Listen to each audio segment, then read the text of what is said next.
कि शाम को मॉल घूमने के लिए चलेंगे। तुम जब से आई हो तब से तुम कहीं भी घूमी नहीं हो, इसलिए तैयार हो जाओ। माँ और तुम दोनों हमारे साथ मॉल चल रहे हो। प्रीति की ननद तैयार होकर सीढ़ियों से उतर रही थी। अचानक उसका पैर फिसला और वो सीढ़ियों से गिर गई। इस वजह से प्रीति की ननद के पैर में फ्रैक्चर हो गया और डॉक्टरों ने उसे बेड रेस्ट के लिए बोल दिया। देखो नीलिमा बहू, ससुराल में तो मैं अकेले करने वाली हूँ। तुम अपनी माँ के घर ही रहो, यहीं तुम्हें आराम मिल जाएगा।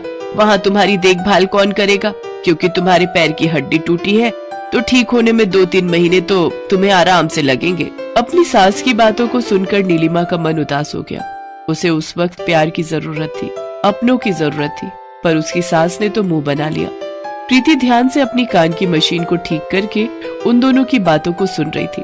तभी वो बोली, आंटी जी आप चिंता मत करो, नीलिमा दीदी जब तक बिल्कुल ठीक नहीं हो जाती उन्हें कहीं भी जाने की जरूरत नहीं है, मैं उनका पूरा ख्याल रखूंगी। अपनी भाभी की बातें सुनकर नीलिमा बहुत शर्मिंदा थी, क्योंकि वो प्रीति का कितना अपमान कर रही थी।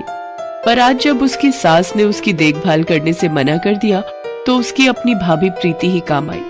प्रीति ने नीलिमा की बहुत सेवा की।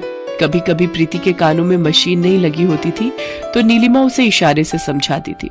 अनिल, हमने प्रीति को कितना भला बुरा कहा, पर प्रीति सचमुच कितनी अच्छी है ये मुझे अब दिखाई दे रहा है।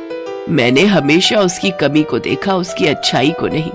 रुक, मैं प्रीति को बुलाती हूँ। प्रीति बहू सुन तो। प्रीति नीलिमा को दवाई दे रही थी। उसने कान में मशीन नहीं लगा रखी थी, इसलिए वो अपनी सास की बात को नहीं सुन पाई।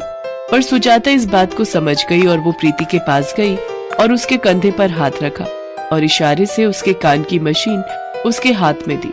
ये लो बहू, मशीन लगा लो। माँ जी आप कुछ कह रही थी, बताइए।